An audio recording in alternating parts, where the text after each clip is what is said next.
dan maaf juga sebelumnya. Lepas. Untuk penyuluhan anak kita mulai dulu, ya. Assalamualaikum warahmatullahi wabarakatuh. Alhamdulillah di habis duhur ini kita semua bisa berkumpul di sini yang insya Allah ini akan menjadi pelajaran buat kami, khususnya juga mungkin tambahan ilmu untuk ibu-ibu, tapi kita juga minta bantuannya untuk ibu-ibu juga mengingatkan kepada kami apabila nanti ada salah kesalahan seperti itu. Jadi nanti insya Allah di sini ada Mas Farizal, insya Allah akan sedikit memberikan kita sebagai sharing saja. Itu tentang yang pertama itu peran orang tua sebagai madrasatul ula atau sebagai madrasah awal bagi anak-anaknya.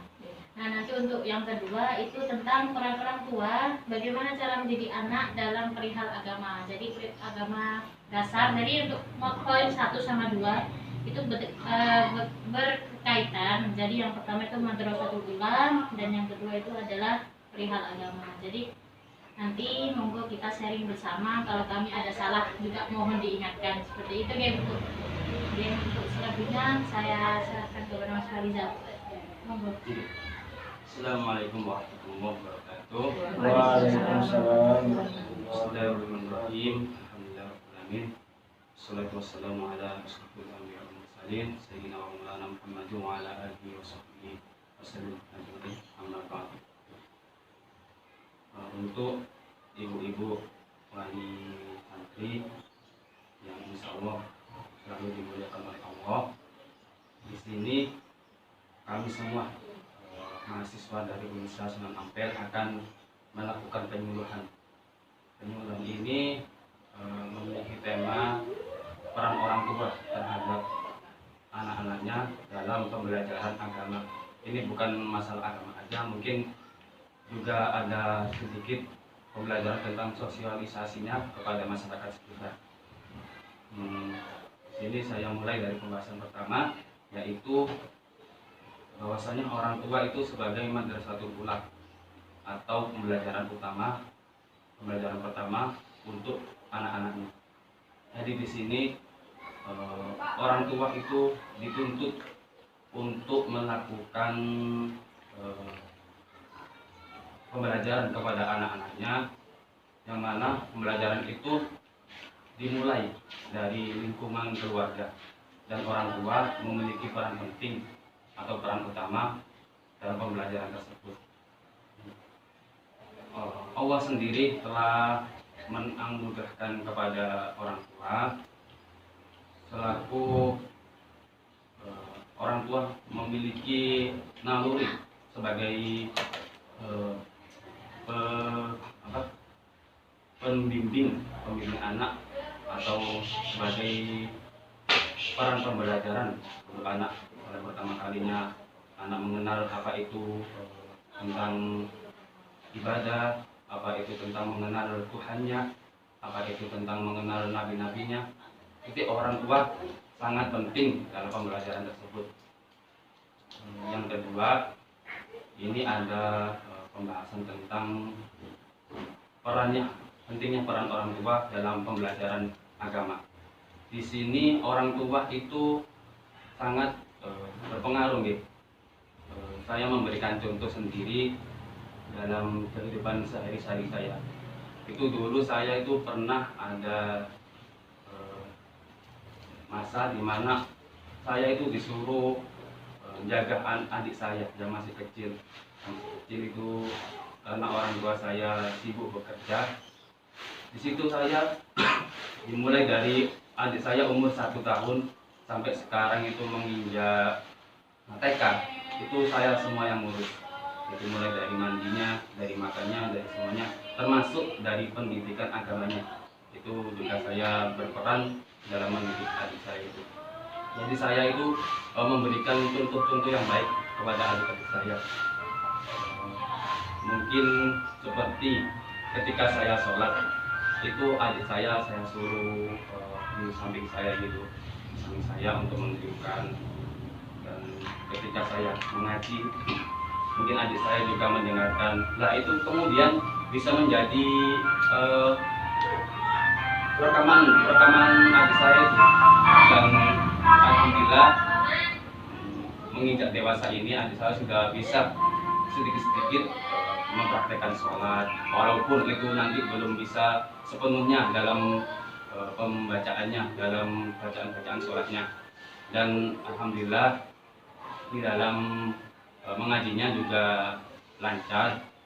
Sebab ya sebelum-sebelumnya juga sudah ada pembekalan sebelum dia menginjak ke pendidikan yang lebih maju. Di sini peran orang tua seperti panjenengan semua ini mungkin juga sudah berpengalaman daripada kita semua ini yang masih bujang-bujang yang masih belum menikah.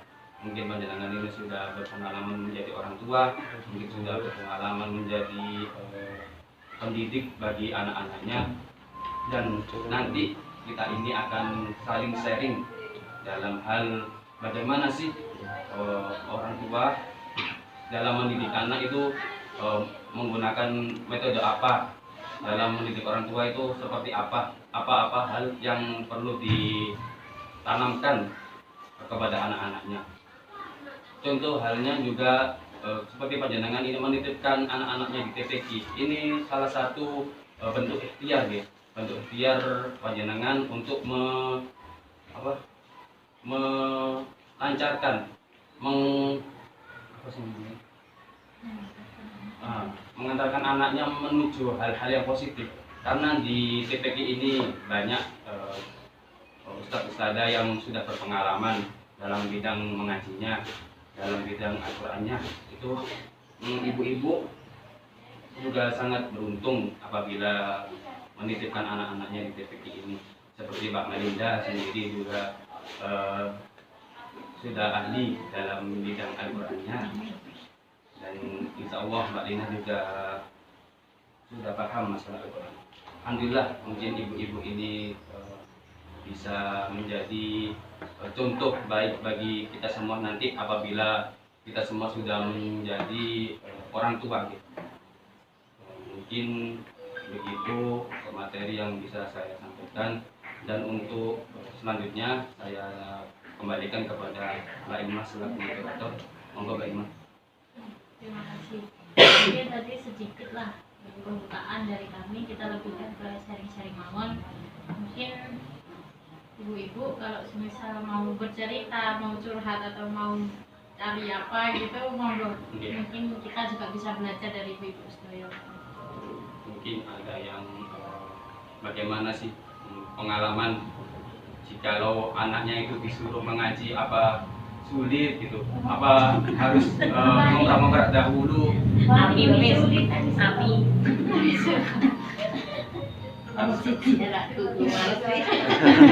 Mangga. Sekarang juga kan eranya game ya. Kadang itu main game gitu, kadang main game itu akhirnya disuruh mengaji itu sulit. Lebih mementingkan ke gamenya.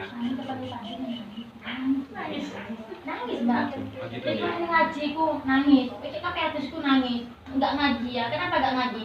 Tengok, anak ibu marah, ini gak gelem sih nangis. Karena itu ada gurunya marah gitu.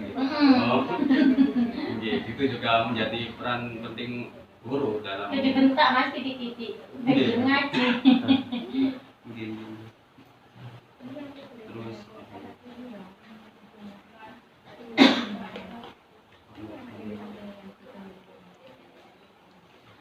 Terus ini adik-adiknya ini di sini udah kayak ada yang Al-Quran sudah ada. Banyak udah. Ada yang besar-besar.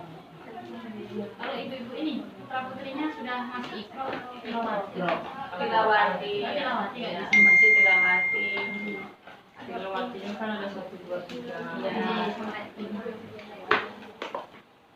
Juga ada yang kita apa boleh kita hukum fikih Sudah ada ya berarti di sini. Inilah berarti Mbak Melinda ya maju. tapi dengan panjenengan ini menaruh anak-anaknya di TPQ ini, apa lebih baik dalam hal mengajinya? Apa masih perlu dikembangkan lagi mungkin? hukum. lumayan di sana. Iya, mungkin ada peningkatan. Ada bisa doa-doanya gitu. Iya. Cek sholatnya juga. Berarti kalau ada perubahan gitu. Kalau ada hafalan kan dia lebih tanggung jawab ke hafalannya. Kalau nanti hafalan ini bunda gitu kan, jadi kan di rumah belajar terus dia apa punya tanggung jawab gitu. Iya. Misalnya gitu tuh habis maghrib ya, ya besok kalau apa itu pengajian bisa baca. Itu bukan tanggung jawab juga sih kalau ada tugas hafalan. Iya.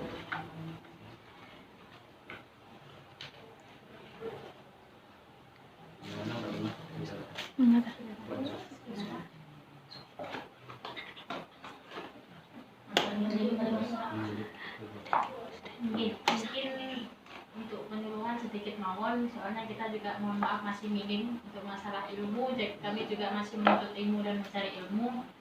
Dan terima kasih kepada ibu-ibu sedoyo. Mungkin nanti untuk tambahan ada beberapa ibu-ibu yang minta tolong kita wawancarain, jadi mungkin nanti ada selebihnya sharing-sharing, ada talkshow nanti dimasuk sesi wawancara.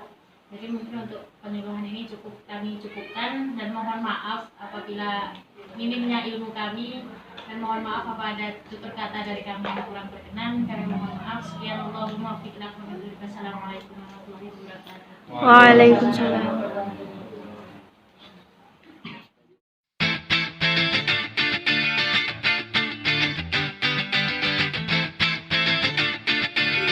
Assalamualaikum warahmatullahi wabarakatuh.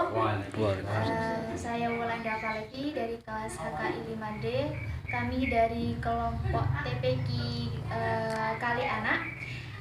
Sesi selanjutnya yaitu wawancara kepada ibu-ibu di sekitar sini terkait bagaimana sih peran orang tua dalam menerapkan nilai agama dalam mendidik anak-anaknya.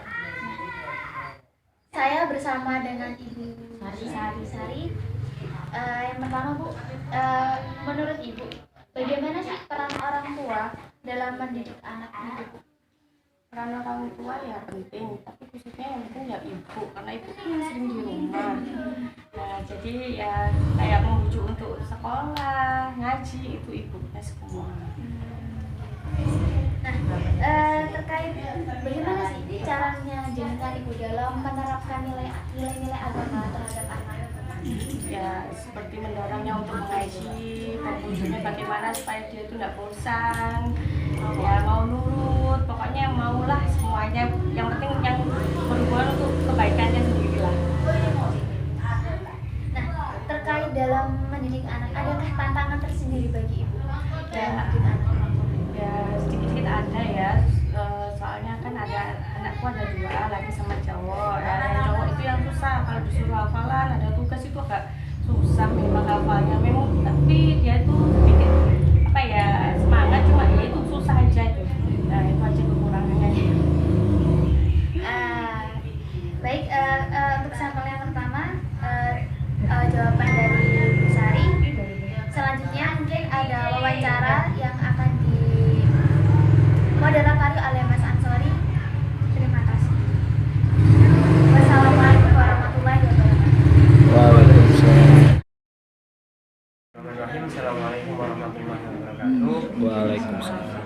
Di sini saya melanjutkan dari wawancara yang dari sampel yang pertama, saya akan melanjutkan untuk wawancara yang kedua. Di sini saya Muhammad Ansori Rahmatullah dari kelas HKID semester 5, dan di sini saya bersama dengan Ibu Rizky ya. Nanti saya akan menanyakan tentang seberapa penting sih orang tua dalam mendidik anak, dan mengenai bagaimana cara orang tua dalam mendidik anak mengenai nilai-nilai agama, dan mungkin nanti tantangan orang tua dalam mendidik anak. Mulai dari pertanyaan yang pertama, menurut Ibu sendiri itu penting nggak sih peran orang tua dalam mendidik anak tentang agama itu? Ya, penting banget kalau seorang orang tua itu kan pengennya jadi anaknya itu jadi anak yang baik, dia anak yang berbakti sama orang tua gitu, nggak ngebantah gitu. Ya harus kita ajarin dengan baik lah, pokoknya penting penting banget kalau peran orang tua. Saya kan sehari-harinya dia bareng sama mama. Jadi penting sekali ya Bu. Mulai dari anak yang masih balita itu kan juga harusnya orang tua yang mendidik seperti itu. Untuk selanjutnya itu bagaimana sih cara ibu dalam mendidik anak, menanamkan nilai-nilai agama dalam anak kehidupan sehari-hari gitu. Ya mungkin dengan cara kita sendiri dulu di rumah, gimana sholatnya kayak gitu. Terus kita cari tahu sekolah-sekolah yang agamanya lebih bagus, kayak ke madrasah mungkin, TPK dan tempat ngaji. Berarti mulai dari orang tua dulu lah, itu mulai mengajarkan sholat-sholat gitu. Takutnya nanti kan kalau misalnya anaknya suruh ngaji tapi ibunya nggak ngaji, tantang kayak gitu kan repot juga. Iya. Kan orang tua sebagai madrasah semula gitu. Iya. Kemudian untuk ini juga pertanyaan yang terakhir, adakah tantangan bagi ibu dalam mendidik anak, terutama dalam mendidik nilai-nilai agama?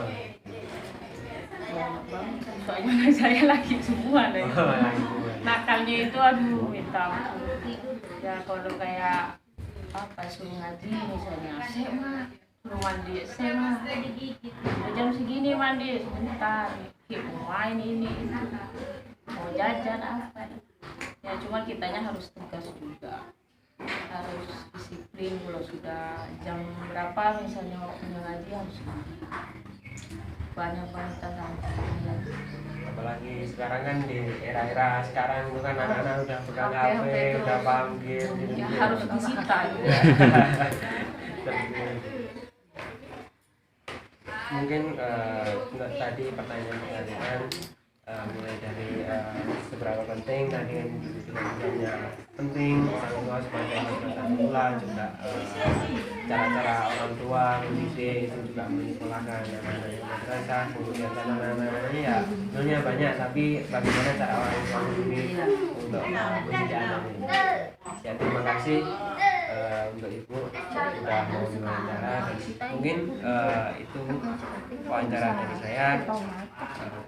Cukup sekian. Assalamualaikum warahmatullahi wabarakatuh. Waalaikumsalam warahmatullahi wabarakatuh.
diwawancarai oleh adik mahasiswa dari Indonesia ini, memang kebanyakan juga para orang tua itu menitipkan anak-anaknya di tempat kami itu tentunya juga untuk memberikan nilai-nilai agama yang lebih kepada mereka. Jadi selain mereka sudah mendapatkan nilai-nilai agama di sekolah, karena di sini itu banyak anak-anak yang sekolahnya di madrasah ibtidaiyah. Nah, ternyata sekolahnya itu sudah banyak ilmu agama di sana. Akan tetapi para orang tua ini juga ingin menambah ilmu agama anak-anaknya itu melalui tempat ngaji, salah satunya di Indonesia. Nah, selain itu ada juga orang tua itu yang curhat kepada kami bahwasanya mereka ingin menitipkan anak-anak di tempat kami adalah supaya kegiatan mereka itu lebih padat. Jadi intinya setelah pulang sekolah mereka tidak banyak waktu untuk bermain. Akhirnya apa? Mengajikan. Karena di tempat kami selain mengaji Al-Quran pada sore hari, setelah maghrib itu ada ngaji kitab juga. Jadi anak-anak kegiatannya lebih padat, sehingga waktu untuk bermain HP, bermain dengan teman-temannya itu lebih sedikit. Jadi itu. Jadi selain ingin menambah nilai-nilai agama kepada anak-anak tadi, mereka ini jadi lebih disibukkan, tapi disibukkannya dengan mengaji seperti itu. Apalagi di lingkungan ini kan banyak orang-orang mayoritas Madura ya, dan seperti yang mungkin ini belum tahu juga, orang-orang Madura ini kalau mengenal ilmu agama itu mempersatukan. Mungkin Mbak Linda juga tahu ya, karena Mbak Linda sebenarnya orang Madura ya seperti itu. Gimana pendapat anak-anak itu? Apakah anak langsung menerima seperti itu saja, atau malah memberontak, atau malah selesai, atau mungkin Ya, jadi saya juga ada terkejut juga ya dengan reaksi anak-anak. Karena sebenarnya di kalian ini banyak sekali tempat ngaji, bahkan selain ngaji di tempat kami, mereka juga ada yang ngaji di tempat lain. Akan tetapi itu malah tidak membuat mereka enggak, saya nggak mau ngaji lagi di tempat yang lain. Nanti saya bosan atau bagaimana? Mereka tidak seperti itu. Justru mereka semangat. Nah, semangatnya karena apa? Karena ternyata di tempat kami ini berbeda dengan tempat ngaji mereka yang lain. Kalau di tempat ngaji mereka yang lain itu mereka hanya sebatas mengaji, kemudian mempelajari tajwid. Akan tetapi di tempat kami ajarkan juga baca tulis. Jadi selain membaca Al-Quran, mereka juga diajarkan menulis bagaimana menulis buku jari yang baik, mulai dari dasar sampai dengan tingkat menengah sampai dengan tingkat atasnya, termasuk dengan penambahan ngaji kitab-kitabnya. Ini yang membuat saya juga sebagai pendidik atau sebagai guru di sini itu jadi wah, ternyata anak-anak semangatnya tinggi gitu loh. Ternyata mereka bukan malah bosan karena menjalankan mereka lebih padat. Saya harus sudah ngaji tempat itu, kok harus ngaji lagi, mereka nggak seperti itu. Bahkan mereka itu malah semangat gitu loh. Itu yang membuat kami sebagai pendidik juga semangat untuk mendidik mereka. mungkin sejauh ini apa tantangan yang bisa berkembang sebagai pengajar pendidik? Kan melihat sekarang teknologi semakin tinggi, terus anak juga bermainnya juga sekarang. Ya, tantangannya yang pertama, tantangan yang paling sering kita hadapi adalah kesehariannya. Mereka itu selama di tempat ngaji susah sekali diatur. Tapi bagi saya, karena saya sudah terbiasa dengan anak-anak kecil ya, jadi saya rasa itu wajar lah. Itu adalah perlakuan atau sikap anak kecil pada umumnya. Nah, yang kedua, tantangan yang mungkin sangat menjadi PR untuk kami sebagai pendidik, termasuk apalagi sebagai guru ngaji, itu kan lebih bebannya itu lebih berat seperti itu, karena kaitannya dengan agama, dengan nilai-nilai Al-Quran yang mereka pelajari juga seperti itu. Nah, mereka itu kadang ada yang malas untuk berangkat ngaji karena sudah terlanjur memahami. Itu pernah saya nyaksikan sendiri. Jadi teman-temannya pada berangkat semua, ada beberapa anak yang tetap stay di salah satu rumah yang dia itu menyediakan wifi. Nah, mereka, saya tanya alasannya apa, karena mereka itu berat untuk meninggalkan HP-nya. Itu memang PR buat kami, tapi sebenarnya hal tersebut bukan hanya PR buat kami sebagai pendidik tempat ngaji, tapi juga harusnya itu menjadi PR untuk orang tua juga seperti itu. Karena kalau kami sendiri yang memaksa tanpa ada bantuan atau dukungan dari orang tua, tentu aku tidak akan bisa mengubah si anak itu tadi untuk tidak terlalu kecanduan sama HP seperti itu. Tapi alhamdulillah sampai belakangan ini anak-anak memang paham, saya juga paham kalau anak itu juga butuh untuk main HP atau sekedar lihat-lihat video atau TikTok seperti itu. Akan tetapi alhamdulillah mereka sekarang sudah paham waktunya. Ternyata kalau waktunya ngaji saya harus ngaji. Baru pulang ngaji saya seringkali melihat mereka sudah pada memahami.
mengajar di sekolah yang sebenarnya tanpa melihat gajinya berapa.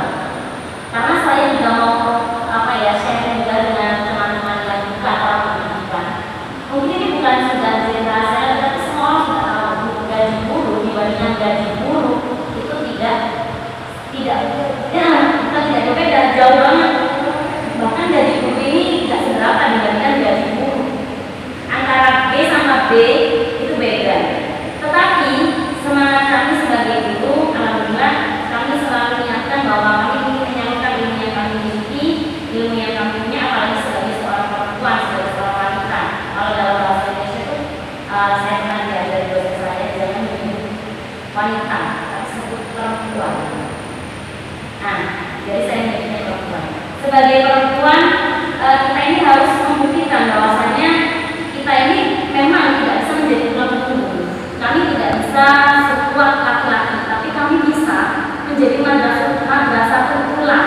Selain untuk anak-anak kita di rumah, tapi kita juga bisa menjadi pengubah pemikiran, pengubah sikap, pengubah karakter bagi anak didik kita di sekolah maupun di tempat ngaji.